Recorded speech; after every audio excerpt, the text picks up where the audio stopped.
গোপাল ভট্টাচার্য মহাশয়ের লাইভ অনুষ্ঠানটি দেখুন প্রতি মঙ্গলবার সন্ধে ৬:৩৫, প্রতি বুধবার বেলা ১২:০৫, প্রতি শনিবার সন্ধে ৬:৩৫ এবং প্রতি রবিবার বেলা ১২:০৫ একমাত্র সিটিভিএন প্লাস চ্যানেলে। নমস্কার, রবিবাসরীয় আজকাল পরশুর পর্বে আপনাদের সকলকে স্বাগত জানাবো। আমি তিথি রয়েছি আপনাদের সঙ্গে। দেখুন, একদিকে রাজনৈতিক চাপানোতর রয়েছে, লোকসভা নির্বাচন এখনো এক দফা অর্থাৎ শেষ দফা নির্বাচন বাকি, এবং সেটাও আগামী সপ্তাহে। তার পাশাপাশি প্রাকৃতিক দুর্যোগের ভ্রুকুটি চোখ রাঙাচ্ছে এবং তার জেরও পরবর্তী সপ্তাহ অবধি বেশ খানিকটা দিন অবধি চলবে, এমনটাই আবহাওয়াবিদরা মনে করছেন।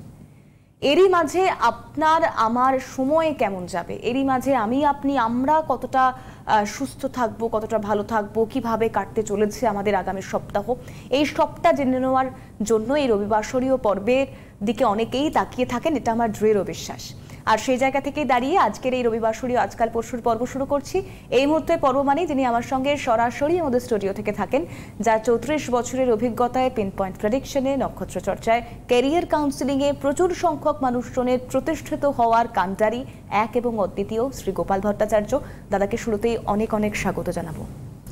মা তারার প্রণাম মন্ত্রে বলছে, সর্বশক্তিময়ী নিত্যা ব্রহ্মময়ী পরাৎপরে জ্ঞান রূপা মহাদেবী তারিণী প্রণমাম্যম। যিনি সর্বশক্তিমান, যিনি নিত্যা অর্থাৎ যিনি ছিলেন, অতীতেও ছিলেন, ভবিষ্যতেও থাকবেন এবং বর্তমানেও আছেন, সেই নিত্যা তিনি মা তারা। সর্বশক্তিময়ী নিত্যা ব্রহ্মময়ী পরাৎপরে, তিনিই ব্রহ্মময়, তিনিই সর্বশক্তিমান, ব্রহ্মময়ী পরাৎপরে জ্ঞান রূপা মহাদেবী তারিণী প্রণমাম্যম। যে দেবীর পুজো করলে জ্ঞান বৃদ্ধি হয়, যিনি নীল সরস্বতী রূপেও আমরা জানি, মা তারাকে নীল সরস্বতীও বলা হয়, নীল সরস্বতী রূপেও তাকে পুজো করা হয়, তিনি জ্ঞান রূপা। মা তারার পুজো করলে আপনি যে পেশাতেই থাকুন না কেন, যে জায়গাতেই থাকুন না কেন, জ্ঞান বৃদ্ধি হয়, নলেজ বৃদ্ধি হয়। সর্বশক্তিময়ী নিত্যা ব্রহ্মময়ী পরাৎপরে জ্ঞান রূপা মহাদেবী তারিণী প্রণমাম্যম। প্রত্যালীর পদাঙ্ঘোরে মুন্ডমালা প্রশোভিতে খড়বে লম্বোদরী ভীমে অষ্টতারা নমস্তুতে। মা তারার ৮টি রূপ, তিনি মহালক্ষ্মী।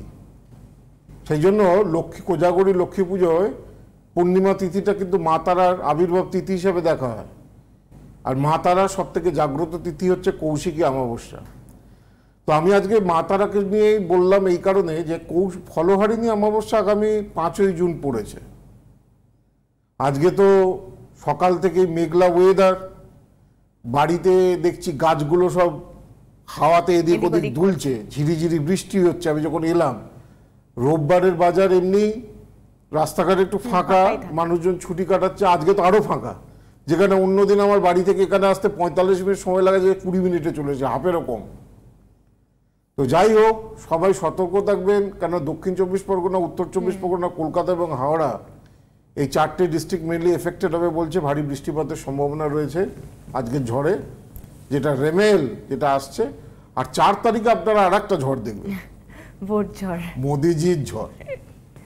৪ তারিখে আর একটা ঝড় দেখতে পাবেন সবাই, এটা নিশ্চিত থাকুন, সেটা হচ্ছে মোদিজির ঝড়। হ্যাঁ, যাই হোক, যেটাকে নিয়ে আমি আজকে বলবো যে ফলহারিণী অমাবস্যা, যেটা ৫ই জুন পড়েছে, অমাবস্যাটা সন্ধ্যেবেলা ৭:১৫ পড়েছে।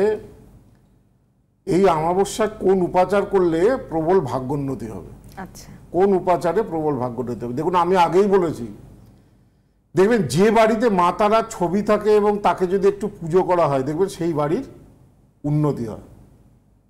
কোনো দরিদ্র বাড়ি নেই, মা তারার পুজো রেখে ছবি যদি কোনো বাড়িতে থাকে, সেই বাড়ির ব্যক্তিরা কখনো দরিদ্র হতে পারে না, গরিব হতে পারে না। এই কলিযুগে মা তারা হচ্ছে এমন একজন দশমহাবিদ্যার এত শক্তিশালী একটা মহাবিদ্যা, যার নিত্য রূপে আরাধনা করলে, একটু ফুল দিয়ে প্রত্যেক দিন নিত্যভাবে পুজো করলে, একটু সেবা যত্ন করলে, আপনার অর্থ সম্পদ বৈভব এমনকি দেহের ক্লান্তি এই ক্লান্তি বলছি, দেহের লাবণ্য সেও বৃদ্ধি করে মা তারার যারা উপাসনা করে। সেজন্য বাড়িতে মাতা, তবে আমি একটা ব্যাপার মনে করে চলি যে মা তারার ছবি বাড়িতে কিন্তু কখনোই, মনে করুন অনেকগুলো ঠাকুর আছে তো, তার মাঝখানে সিংহাসনের মাঝখানে আপনি বসিয়ে রেখেছেন, সেটা যদি না করে যদি মা তারার ছবি একটা আলাদা পৃথক সিংহাসনে বসান, সেটা তাতে আরও বেশি ভক্তিভাব আসে এবং আপনার পুজোর কার্যকারিতা বৃদ্ধি পায়। সেই জন্য ফলোয়ারিনী অমাবস্যার আগে সবাইকে বলবো, যাদের বাড়িতে মা তারার ছবি রয়েছে তো রয়েছে, আর যাদের বাড়িতে মা তারার ছবি নেই তারা একটা মা তারার ছবি সংগ্রহ করে রাখুন। হ্যাঁ, মা তারাকে আরাধনা করলে দেখুন আপনারা জ্যোতিষের অনুষ্ঠান দেখেন কেন, যে দেবীকে আরাধনা করলে মনের অশান্তি কাটে, যে দেবীকে মা তারার আরাধনা করলে আপনার যতই অশান্তি থাক না কেন দেখবেন কমে যাবে। মা তারার পুজো করলে আপনি দেখবেন যতই আপনার বিপদ আসুক না কেন, মা তারাকে বলা হয় তারা মানে যিনি ত্রাণ করেন, যিনি গাইড করেন, যিনি বিপদ থেকে মুক্তি করেন। সেই জন্য মা তারার এতই কৃপা। কিন্তু আমাদের মা তারা পশ্চিমবঙ্গে অবহেলিত। আজকে কামাখ্যা, গৌহাটি যেভাবে এই মন্দিরগুলোকে রক্ষণাবেক্ষণ এবং সরকারের তরফ থেকে যেভাবে করা হয়, সেই তুলনায় তারাপীঠ অনেক অনেক অবহেলিত। এবং এখনও যেটা আমি মনে করি, দেখুন পঞ্চমকারের সাধনা আলাদা, কিন্তু কি বলে ওই যে মা তারাকে কারণ দিচ্ছে, কারণ মুখে করে স্পর্শ করছে, এগুলো না করলেই পারে। আরাধনার মধ্যে এগুলো কিন্তু নেই। হ্যাঁ, তো যাই হোক, যেটাকে নিয়ে আজকে বলবো যে কৌশিকী ফলোয়ারিনী অমাবস্যা কেন? ফলোয়ারিনী অমাবস্যা যে অমাবস্যায় নিয়ম হচ্ছে মা তারাকে যে কোনো মরশুমি ফল দিয়ে পুজো দিতে হয়। যত আম জাম কাঁঠাল দিয়ে পুজো দেবেন, এখন তো আম জাম কাঁঠালের সময়, এই সময় ফলোয়ারিনী অমাবস্যা 5 তারিখে পড়েছে, সন্ধ্যে 7:15 থেকে অমাবস্যা পড়ছে, আর পরের দিন 6 তারিখে 5:30 সম্ভবত এরকম সময় পর্যন্ত অমাবস্যা থাকছে।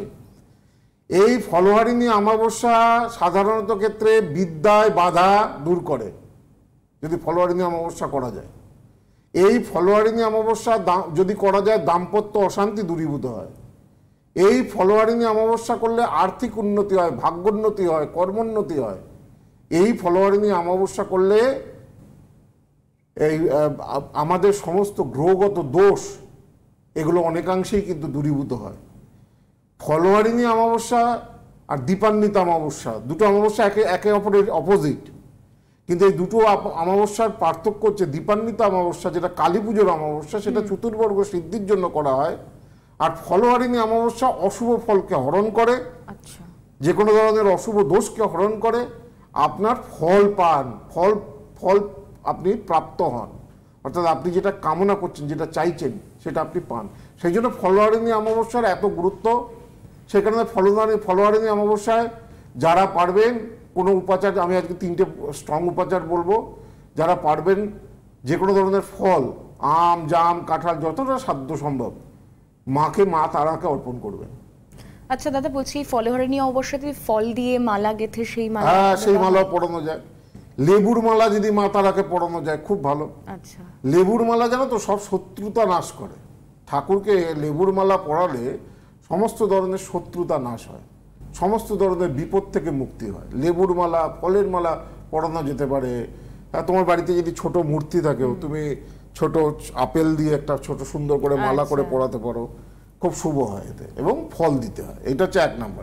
এই দিনই তো ঠাকুর রামকৃষ্ণ পরমহংসদেব মা শারদাকে ষোড়শী বা ত্রিপুরা সুন্দরী জ্ঞানে পুজো করেছিল। সেখানে তন্ত্রমতে সব থেকে বড় অমাবস্যা যদিও কৌশিকী অমাবস্যায় মা তারা বামাকাপা সিদ্ধ করে হয়েছিলেন, বশিষ্ঠদেব সিদ্ধ হয়েছিলেন। কৌশিকী অমাবস্যার গুরুত্ব আলাদা, এটা অলোক অমাবস্যা। আমি আমার 34 বছরের জ্যোতিষ জীবনে দেখেছি যে অমাবস্যায় গ্রহগত দোষ সব থেকে ভালো কাটে, সেটা হচ্ছে কৌশিকী অমাবস্যা। ভীষণ জোরালো অমাবস্যা, মানে ওই অমাবস্যার জুড়ি মেলা ভার। এবারে 2 সেপ্টেম্বর পড়েছে, সেই জন্য আগে থেকেই বলছি, দেখুন এখন বুকিং চলছে কৌশিকী অমাবস্যার। গড়িয়াহাট, বারাসাত, দুর্গাপুর, বর্ধমান, এই সমস্ত জায়গায় বুকিং চলছে, সব জায়গায়। কৌশিকী অমাবস্যার ওরা ডেটগুলো চেম্বারে বলে দেবে, তো এরপরে কিন্তু বুকিং পাবেন না। সুতরাং এখন থেকে কিন্তু যোগাযোগ করতে হবে। যারা আসতে পারছে না তারা অনলাইনেও হোয়াটসঅ্যাপ ভিডিও কল। আমি একটু নাম্বারগুলো বলে নি দাদা। অনলাইন প্রেডিকশনের জন্য আপনারা যারা যোগাযোগ করতে চাইছেন 8584038638, আর কৌশিকী অমাবস্যার আগে যে চেম্বারগুলো অর্থাৎ 2রা সেপ্টেম্বর কৌশিকী অমাবস্যা রয়েছে, তার আগে আপনারা যে চেম্বারগুলো ভিজিট করতে পারবেন, যে চেম্বারে আসতে পারবেন, তার ডিটেলিংটা একবার আপনাদেরকে জানিয়ে রাখি। জুন মাস থেকে যে চেম্বারগুলো রয়েছে, শিলচরে 6ই জুন চেম্বার থাকছে, শিলচরে চেম্বার থাকছে 6ই জুন, বহরমপুরে চেম্বার থাকছে 11ই জুন, 13ই জুন চেম্বার থাকছে বর্ধমানে, 15ই জুন দাদা যাচ্ছেন গৌহাটি, গৌহাটি চেম্বার করছেন 15ই জুন, 17ই জুন চেম্বার থাকছে কৃষ্ণনগর, 19শে জুন চেম্বার থাকছে দুর্গাপুর। দুর্গাপুরের ক্ষেত্রে আপনারা দুর্গাপুর চেম্বারের জন্য যে নম্বরে বুকিং নেবেন 9748749041 অথবা 8584038636। এরপর আসি কোচবিহার, 21শে জুন কোচবিহারে চেম্বার রয়েছে, মালদার চেম্বার দাদা করছেন 23 তারিখ, জুন মাসের 23 তারিখ, দিল্লিতে চেম্বার থাকছে 25শে জুন, ব্যাঙ্গালোরে 26শে জুন, মুম্বাইতে 27শে জুন চেম্বার থাকছে, 28 তারিখ চেম্বার থাকছে হলদিয়ায়, আবার 30শে জুন আন্দামানে চেম্বার থাকছে। কিন্তু 30শে জুন আন্দামানে যারা যোগাযোগ করেছেন দীর্ঘদিন ধরে, 30শে জুন আন্দামানে চেম্বার থাকছে, আগরতলায় চেম্বার থাকছে 2রা জুলাই, আর শিলিগুড়িতে চেম্বার থাকছে 4ঠা জুলাই। কৌশিকী অমাবস্যার আগে আপাতত এই যে চেম্বারের দিনগুলো আপনাদেরকে অ্যানাউন্স করলাম, এই দিনগুলোতে আপনারা চেম্বারে বুকিং এর জন্য 8584038631 8584038631 সমস্ত চেম্বারের জন্য বুকিং নাম্বার। গড়িয়াহাট, দক্ষিণ কলকাতার গড়িয়াহাট দাদার কলকাতার চেম্বার একমাত্র 9007935831। বারাসাতের চেম্বারের জন্য 8584038640, এটা বারাসাত এবং বর্ধমানের জন্য বুকিং নাম্বার। উপাচারগুলো বলে দিই, তারপরে রাশিফল বলি। আগে তো রাশিফল বলি। কৌশিকী অমাবস্যা কি করলে ভাগ্যোন্নতি হয়, আর্থিক উন্নতি হয়, কর্মে ভালো মতো ট্রান্সফার হয় এবং কর্ম প্রাপ্তি হয়। যাদের কাজ পাচ্ছেন না, চাকরি পাচ্ছেন না, কি করলে তারা পাবেন? সাদা কৌশিকী অমাবস্যাটা মনে রাখবেন, যে কোনো উপাচার করতে হবে 5ই জুন, এই ফলোয়ারিণী অমাবস্যার উপাচার 5ই জুন সন্ধ্যে 7টা15 পরে উপাচার করতে হবে। কি উপাচার? কর্মোন্নতি, ভাগ্যোন্নতি, কর্মপ্রাপ্তি, আর্থিক উন্নতির জন্য, আর্থিক দুরবস্থা, দারিদ্রতা নাশের জন্য কি উপাচার করবেন? সাদা আকন্দ গাছের একটা ডাল নেবেন। সাদা আকন্দ ফুলের এখন চারিদিকে সমাহার। আমি বোলপুরে গিয়েছিলাম, চারিদিকে দেখি সাদা আকন্দ ফুটে রয়েছে এখন। সেই সাদা আকন্দের একটা ডাল ওই কৌশিকী অমাবস্যা চতুর্দশীতে তুলে দেবেন, মানে সন্ধ্যে 7টা15 আগে দিনের বেলা তুলে দেবেন। সেই ডালের মধ্যে লাল চন্দন দিয়ে একটা স্বস্তিক চিহ্ন আঁকবেন। দেখবে ঘটে স্বস্তিক চিহ্ন আঁকে না, এমনি করে গোল করে, তারপরে একটা দাগ দেয়, এই দিকে 2টো হাত আর নিচে 2টো পা আর 5টা ফোঁটা, এটাকে বলে স্বস্তিক চিহ্ন। ওই ডালটার উপর একটা স্বস্তিক চিহ্ন আঁকবেন। 9টা ঘিয়ের ছোট ছোট প্রদীপ জ্বালাবেন, 9টা সর্ষের তেলের প্রদীপ জ্বালাবেন এবং জবা ফুল দিয়ে, লাল ফুল দিয়ে পঞ্চ উপাচারে মা তারাকে স্মরণ করে ওই আকন্দের ডালটাকে পুজো করবেন। মা তারার দীক্ষা মন্ত্র, জপ মন্ত্র আলাদা, কিন্তু মা তারার শক্তিশালী বীজ মন্ত্র হচ্ছে রিং স্ত্রিং হুং। যে কোনো বিপদে পড়লে রিং স্ত্রিং হুং তারা দেব্যই নমঃ এই মন্ত্র জপ করবেন, আপনার সমস্ত বিপদ কেটে যাবে। সেই জন্য ওই যে সাদা আকন্দের ডাল, তার মধ্যে স্বস্তিক এঁকে তাকে লাল ফুল দিয়ে পুজো করবেন। 9টা ঘিয়ের প্রদীপ, 9টা সর্ষের তেলের প্রদীপ জ্বালাবেন। ওই দিনকে ফলোয়ারিণী অমাবস্যার দিনে মা তারার বীজ মন্ত্র জপ করবেন রিং স্ত্রিং হুং। এবং পরের দিন যে কোনো পুকুরে হোক, নদীতে হোক, এই আকন্দের ডালটা এবং 9টা প্রদীপ, ঘিয়ের প্রদীপ এবং 9টা সর্ষের তেলের প্রদীপ সব বিসর্জন দিয়ে দেবেন। এতে দেখবেন কর্মপ্রাপ্তি হবে, ভাগ্যোন্নতি ঘটবে। এই উপাচার যদি ফলোয়ারিণী অমাবস্যার দিনে করা যায়। যদি পুকুর না থাকে, যদি নদী না থাকে, কি করবেন? যে কোনো একটা ভাঙা বালতি হোক বা যে কোনো একটা কিছু হোক, তার মধ্যে জল দিয়ে তার মধ্যে বিসর্জন দিয়ে দেবেন। যখন সময় পাবেন সেটা কোনো পুকুরে বা নদীতে দেবেন, নাহলে ওই অবস্থাতেই রেখে দেবেন। 1 বছর 1.5 বছর পরে যখন সময় পাবেন সেগুলো সব কোনো নদীতে বা পুকুরে বিসর্জন দেবেন। এইটা একটা শক্তিশালী উপাচার কিন্তু ফলোয়ারিণী অমাবস্যার দিন। আমার ফোনে কেউ আছে দেখে নিয়ে নি। হ্যালো, নমস্কার, কে রয়েছেন? ম্যাডাম, আমি কৌস্তব সরকার বলছি, হাওড়া থেকে। আচ্ছা, বলুন, কার সম্পর্কে জানবেন? দাদাকে আগে নমস্কার জানাচ্ছি। আপনার কাছে আমার বোন গেছিল, ও খুবই উপকৃত হয়েছে আপনার কাছ থেকে, উপাচারও নিয়েছিল। ও এখন ওর খুব ভালো জায়গায় বিয়েও হয়েছে, প্লাস স্যার ও একটা প্রাইভেট স্কুলে। আচ্ছা, আমরা একটা কথা ভালো বারংবার ভুল করি, কথাটা কিন্তু উপাচার নয়, অনেক সময় আমিও বলে ফেলি কথাটা, কিন্তু উপচার। উপচার। আচ্ছা আচ্ছা, সরি স্যার। বল। হ্যাঁ, আমি একটু আমার সম্পর্কে জানতে চাইছিলাম। ডেট অফ কি নাম বলো? আমার নাম কৌস্তব সরকার। হ্যাঁ, date of birth? Date of birth 25 July 1995। 25 July 1995। সময়?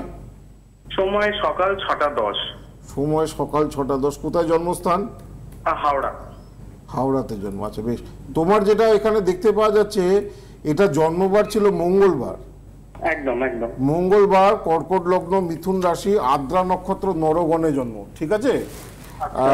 এইটা হচ্ছে হরোস্কোপ। দেখো 95-এ জন্ম, তার মানে এখন তো 29 বছর বয়স হচ্ছে প্রায়। হ্যাঁ স্যার, হ্যাঁ। দেখো লগ্নে রবি শুক্রের এখানে একটা দারিদ্র দোষ তৈরি করলো। তাহলে সেই এই লগ্নে রবি শুক্র কর্কট রাশির ঘরে চলে গেলে দারিদ্র দোষ তৈরি হয়। চাকরি হয়তো করবে, কিন্তু এই দারিদ্র দোষটা যতক্ষণ না ঠিক করবে, মনের মতো চাকরি হতে চাইবে না, কর্মপ্রাপ্তি হতে চাইবে না, কর্মক্ষেত্রে উন্নতি হতে চাইবে না। কারণ লগ্ন হচ্ছে শির দ্বারা বা ব্যাকবোন, সেটাই যদি এফেক্টেড হয় সেটা সমস্যা রয়েছে। তো সেই জন্য দেখো, তুমি কি চাকরি করো? আমি স্যার একটা প্রাইভেট ফার্মে চাকরি করি। আমি নামটা ঠিক বলতে চাইছি না। নাম বলতে হবে না। হ্যাঁ, আমি প্রাইভেট ফার্মে একটা করি স্যার। স্যালারি খুব একটা যে ভালো সেটা বলবো না। সেটাই তো বললাম, তোমার মনের মতো চাকরি পেতে গেলে তোমার জন্মছকে যে দারিদ্র দোষটা রয়েছে এবং কর্মস্থানে দশমে কেতু বসে রয়েছে, এই দুটো জায়গাকে ঠিক করলে ভালো, এর থেকে বেটার অপরচুনিটি আসবে, ভালো চাকরি বাকরি পাবে, আর্থিক উন্নতি। ঠিক আছে? আচ্ছা, আপনার আর্থিক স্থিতিটাও মানে একটু আমার ভালো হবে। হ্যাঁ, ভালো হবে। আচ্ছা, আমি জিজ্ঞেস করতে চাইছিলাম, বাড়ি থেকে একটু বিয়ে থাওয়ার কথা বলতে, তা এটা কিরকম কি দেখছেন আপনি একটু বলবেন? তোমার 2025 সালে বিয়ে রয়েছে, 30 বছর বয়সে। আচ্ছা আচ্ছা, বিয়ের জায়গাতে অসুবিধা নেই, বিয়ের জায়গা ঠিক আছে, তোমার কর্মস্থান এবং আর্থিক ভাগ্যটা ভোগাবে। স্যার আরো কিছু বেটার মানে ভালো জব আশা করছি, মানে যদি এটা আমি করি, বা কবে কি যাব আপনার কাছে একটু বলবেন? আগে বলি, আমার কাছে যদি কঠিন সমস্যা থাকে, বিফোর কৌশিকী অমাবস্যার আগে আসবে, তাহলে গ্যারান্টেড ভালো রেজাল্ট পাবে। 2রা সেপ্টেম্বর কৌশিকী অমাবস্যা রয়েছে, তার আগে যোগাযোগ করুন। যদি মনে করেন যে অনলাইনে যোগাযোগ করবেন, 8584038638 যাচ্ছে অনলাইনে যোগাযোগের জন্য। আমি একটু রাশিফল বলে দিই। সামনের সপ্তাহ 27শে মে থেকে 2রা জুন কেমন যাবে। মেষ, কর্মে শুভ ফল প্রাপ্তির সম্ভাবনা, জমে থাকা পুরনো সমস্যা থেকে মুক্ত হবেন। কারোর সমস্যার সমাধান করতে গিয়ে মধ্যস্থতাকারী হিসাবে দায়িত্ব পালন সামনের সপ্তাহে করবেন না, নতুবা বিপদে পড়বেন। আর্থিক উন্নতির সপ্তাহ, তবে মনের চাঞ্চল্য থাকবে। বৃষ, নামী প্রতিষ্ঠানে কর্মলাভ, বিদেশে নতুন কর্মলাভের সুযোগ আসতে পারে, বদলির সম্ভাবনা হতে পারে। ব্যবসায়ীদের পক্ষে সপ্তাহটি অত্যন্ত অনুকূল, আর্থিক ভাগ্য ভালো, বহু সূত্রে অর্থলাভের যোগ, তবে প্রচণ্ড শত্রুতার সম্মুখীন হতে হবে। মিথুন রাশি, কর্মের বাধা ক্রমশ কাটবে, আর্থিক ভাগ্য সব দিক থেকে সপ্তাহটা ভালো, কর্মসূত্রে দূরযাত্রার যোগ রয়েছে। মনের মধ্যে একটু অস্থিরতা এবং হতাশা বোধ ভীষণ সামনের সপ্তাহে ভোগাবে। দাম্পত্য অশান্তি বা গোলযোগ দেখা দেবে। কর্কট, ব্যবসায়িক ক্ষেত্রে বাধামুক্তি এবং উন্নতি ঘটবে। অর্থকরীর ব্যাপারে উপার্জনের আয় উন্নতি ক্রমশ বাড়বে। ভ্রমণকালে বিপত্তি বা দুর্ঘটনার যোগ রয়েছে। সিংহ, কর্মের গতি বাড়বে, ঊর্ধ্বতন কর্তৃপক্ষের প্রশংসা লাভ, শত্রুরা ক্ষতি করার চেষ্টা করবে। উচ্চ শিক্ষা ও গবেষণায় উন্নতি, শরীর স্বাস্থ্য একটু ভোগাবে। কন্যা, মনের মধ্যে চঞ্চলতা, প্রত্যাশা সত্ত্বেও না পাওয়া কোনো জিনিস নাও পেতে পারেন। কাজ কারবার একটু ভালো হবে, কর্মে সাফল্য সুনাম। রাজনীতিকদের পক্ষে সপ্তাহটি বিশেষ শুভ কন্যা রাশির। তুলা রাশি, কর্মের জটিলতা কাটবে, কর্মে সুনাম, কর্মে প্রসার, নতুন কর্মলাভের সুযোগ আসতে পারে। একাধিক সূত্রে উপার্জন বৃদ্ধির যোগ। শেয়ার মার্কেটে অর্থপ্রাপ্তির যোগ রয়েছে। বিদ্যায় শিক্ষার্থীদের মানে বিদ্যায় মনোযোগের অভাব চলবে। এখন কোন তুলা রাশি মানে যারা ছেলেমেয়েরা যারা পড়াশোনা, তাদের দেখবেন পড়াশোনার ভাবটা একটু বিক্ষিপ্ত হবে। তো এই হচ্ছে, শরীর নিয়ে ভোগাবে। বৃশ্চিক, এই সপ্তাহে বাধার সপ্তাহ। কোনো গুরুত্বপূর্ণ কাজ থাকলে সেটাকে এই সপ্তাহে না করার চেষ্টা করুন। রক্তপাতের যোগ রয়েছে, দাম্পত্য অশান্তির যোগ রয়েছে, তবে আর্থিক ভাগ্য সপ্তাহের মধ্যভাগের পর থেকে অত্যন্ত অনুকূল, একাধিক সূত্র থেকে আয় হবে। ধনু, কর্মে উল্লেখযোগ্য সাফল্য, সুনাম, জমে থাকা সমস্যার জট কেটে যেতে পারে। দূর ভ্রমণের যোগ রয়েছে। রাজনীতিক এবং প্রশাসক কর্মীদের ক্ষেত্রে সপ্তাহটি শুভ। মকর, কাজকর্মে বড় কোনো সাফল্য, ব্যবসায় উন্নতি, প্রভূত অর্থ উপার্জনের যোগ।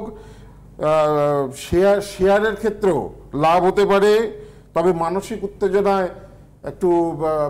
উত্তেজনা একটু কমাতে হবে। শরীর স্বাস্থ্য একটু ভোগাবে। কুম্ভ, অলসতার জন্য কাজকর্মের দীর্ঘসূত্রতা, সব কাজ আটকে যাবে। ব্যবসায়ীদের ক্ষেত্রে ভালো।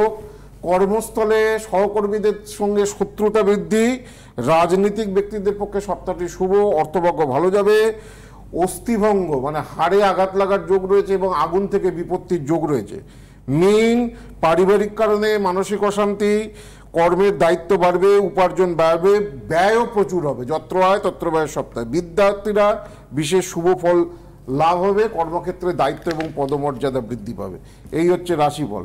আর একটা আমি একটা দেখিয়ে দিই, দেখুন এখন কিন্তু এই কামধেনুটা প্রত্যেককে দেওয়া হচ্ছে।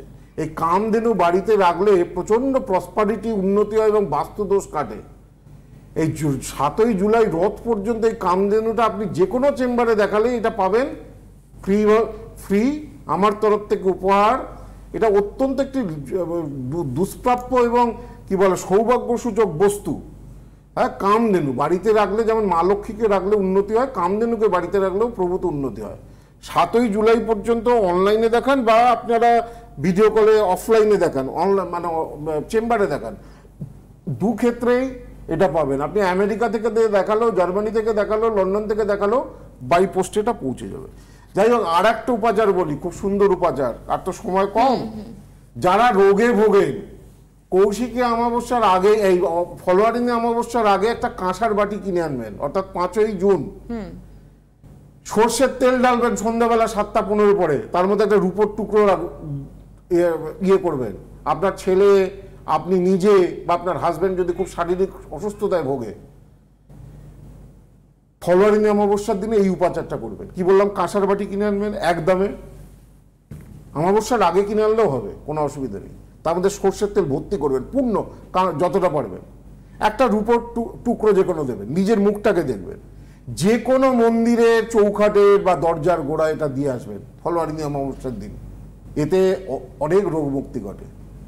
আর একটা বিয়ের জন্য একটা ছোট্ট উপাচার বলে দিই, যাদের বিয়ে হচ্ছে না, বিয়েতে বাধা বা দাম্পত্য অশান্তি রয়েছে, ঘরের একটা চাবি নেবেন। চাবি মানে যে চাবি ইউজ করেন না, তালা হারিয়ে গেছে বা তালা বিকল হয়ে গেছে, যে কোনো একটা ধর্মগ্রন্থের মধ্যে এই চাবিটাকে ধর্মগ্রন্থ মনে করে এটা চণ্ডীর বই, এই ধর্মগ্রন্থের যে কোনো একটা পাতায় আপনার যে জায়গায় চাবিটাকে এমনি করে রাখবেন, পুরোনো চাবিটাকে রেখে এই বইটাকে পুজো করবেন, ফুলমালা দিয়ে, ধূপ দিয়ে, যে কোনো গীতা হতে পারে, চণ্ডী হতে পারে, রামায়ণ হতে পারে, মহাভারত হতে পারে, যে কোনো ধর্মগ্রন্থ যেটা বাড়িতে আছে, 9 দিন পর পর পুজো করবেন এই বইটাকে কৌশিক ফলোয়ারিং অমাবস্যা থেকে। তারপরে এখান থেকে চাবিটা নিয়ে এই যেখানে চাবিটা রেখেছিলেন তার একটা দুটো স্ট্যাঞ্জা পাঠ করবেন, আর ওই চাবিটাকে লাল কাপড়ে ভালো করে জড়িয়ে, যাদের বিয়ে হচ্ছে না, দাম্পত্য অশান্তি রয়েছে, তারা নিজের কাছে রাখবেন। আপনার ছেলে মেয়ের যদি বিয়ে হচ্ছে না তো মারা করে দেবেন, দিয়ে ওটা ছেলে মেয়ের কাছে রাখতে দেবেন। হ্যাঁ, এতে কিন্তু বিবাহের সমস্যা, যদি ফলোয়ারিং অমাবস্যার দিনে এটা করা, 9 দিন পুজো করতে হবে। বইয়ের যে কোনো ধর্মগ্রন্থের ভিতরে ওই চাবিটাকে রাখতে হবে, 5 তারিখ থেকে পরপর 9 দিন করে, তারপরে ওই যেদিনকে 9 দিন পরে একটু পুজো করে ওই বইটা খুলে যেখানে চাবিটা রাখা ছিল ওই দুটো স্ট্যান্ডা পরে লাল কাপড়ে ওই চাবিটাকে মুড়ে নিজের কাছে রাখবেন। এতে ফলোয়ারিং অমাবস্যায় এই উপাচার করলে বিয়ের বাধা কাটে। বেশ, আজকের পর্ব যেহেতু আমাদেরকে এখানেই শেষ করতে হচ্ছে, আমি দাদাকে অনেক ধন্যবাদ জানাবো। আপনারাও সুস্থ থাকুন, ভালো থাকুন, সতর্ক সাবধানে থাকুন এবং অবশ্যই পরবর্তী পর্বে আপনাদের নজর থাকুক। নমস্কার।